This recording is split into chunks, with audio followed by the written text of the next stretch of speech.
What do we do when we feel like everything is going out of control? It's a bit difficult, isn't it? Sometimes. Life, most of the time. We are put into scenarios that we are not comfortable with. We are put into scenarios where we don't really want to be in. And it can cause us a lot of pain. Usually, in those moments of pain, what we can tend to do, what especially I can tend to do in my experience, is try to run away from it. Try to imagine a scenario where I'm not in pain. Rather, try to imagine a scenario where I won't be in pain. However, this is not real.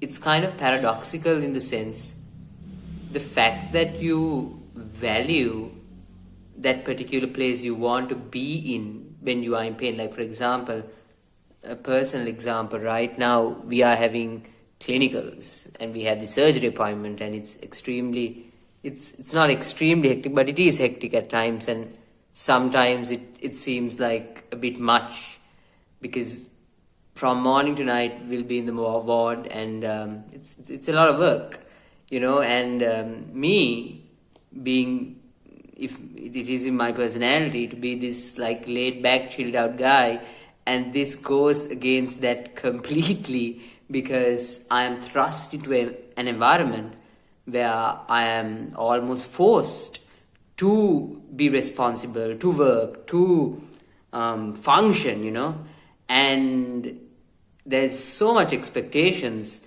from our seniors, from our consultants, to do all this work, and sometimes it can be a bit too much, in the sense sometimes what we will want to do is just get out of it, is just go to a place where you don't have to do all that.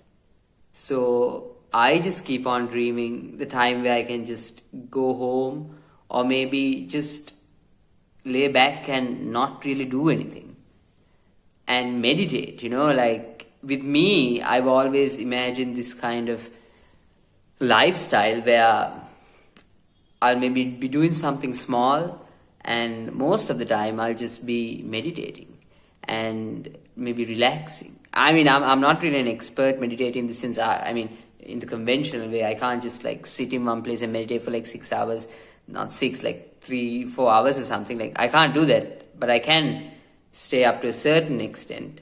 What I mean is, I think happiness lies when you are free of responsibilities, when you can be lighter, when you really don't have anything to do and you are just there.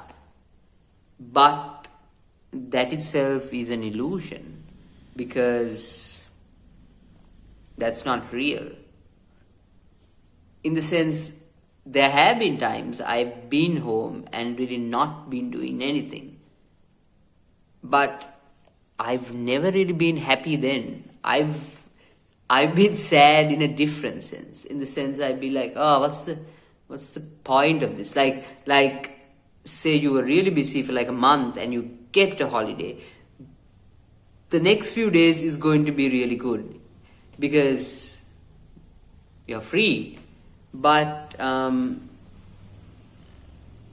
after you hit like a few days, after like 4 or 5 days, it becomes normal. And what I always think is, if I think happiness lies in me being free, then every time I did get free, I should have been happy. But that was not the case. So what do you do? What do we do when we are stuck in certain scenarios? Do we run away from it all? Do we quit our jobs? Do we follow our dreams? Or do we just put everything aside and do what we want to do? Well, that is one approach, and if you truly believe that approach is needed, then you should probably try it. However, if like me, you are stuck in a particular scenario and you are to finish what you started, a different approach is needed. In my case,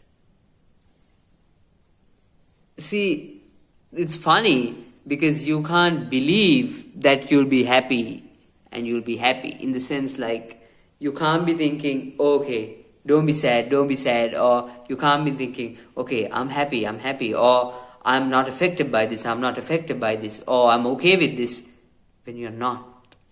I think the first step of it is to accept that, oh, okay, this guy is not okay with it. This guy is intensely suffering. I'm intensely suffering because of this. And once you do that, you're not running away from it. You are facing that problem. You are accepting that problem.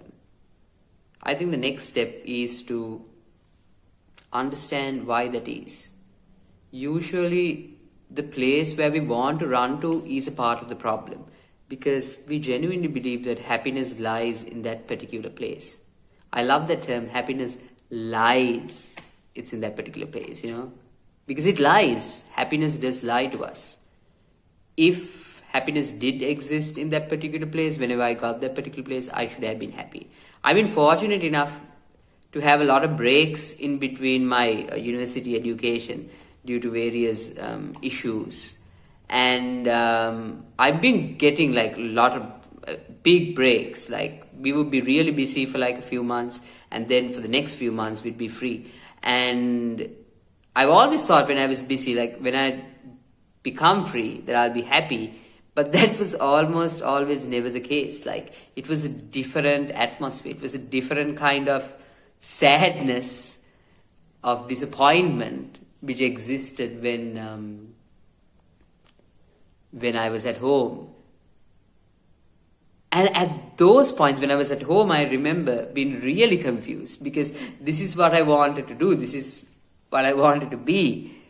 But I wasn't happy. But I wasn't content, but I believed I was content. So my question is, what do you do? So first, acceptance, I think, is this thing, like, acknowledge the fact that I am in a sad state of mind. And the second one is, the second one you can't do right away, because you need to relax a bit. You need to come to terms with it. You need to let it in. You need to let it flow. You need to be open. And the second one is to investigate. Investigate as to exactly why this is taking you down. And usually it follows that formula of May. If you believe happiness lies somewhere, if you truly believe happiness lies somewhere, the fact that you can't get to that is going to really bother you. The fact that you can't get to that happiness is going to really bother you. And then I think to truly investigate, you have to go behind that happiness and then see, then again ask yourself, once you are basking in that happiness, okay, I'm happy now, I feel good now. And then continue basking in that happiness to see if it is something which persists. So in my case, whenever I go into extreme annoyance, because that's I tend to do that a lot. I get into this negative state where I'm like, oh my god, am I doing here? I don't want to I had to take this history. I can get into that a lot, like this mourning, like self-loathing, self-pitying kind of, like, oh my god, everything is terrible kind of state. And it's interesting because in the past, all I used to do is like believe I had to quit this degree. Like that was the first thought which would come to my head. Like, oh shit, I gotta quit. Like that was the answer, But that's not the answer. Quitting is not going to give you happiness. Actually, if you take into fact that it's not the external which makes you unhappy, it's completely in the way you look at it, then you see, like, shit, it's not to do with that outside thing. It's to do with this. It's to do with this. It's to do with how I perceive the world. So that investigation part basically follows that you are attached to something. What are you attached to? In my case, that would be free time. That would be this particular lifestyle where I'm chilled out, free, carefree, that. So I think that's valuable, and because I think that's valuable, I attach to it. However, where the sati, where the awareness comes in here, is whenever I am in that free state, to see if that is actually bringing me the happiness that I thought it would. A good example for this is Sundays. Have you noticed? I don't know, maybe some of you noticed, Sundays can be really depressing. Like Sundays can be really sad.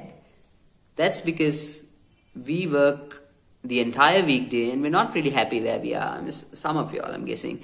And then you look forward to the weekend, and now the weekend's here.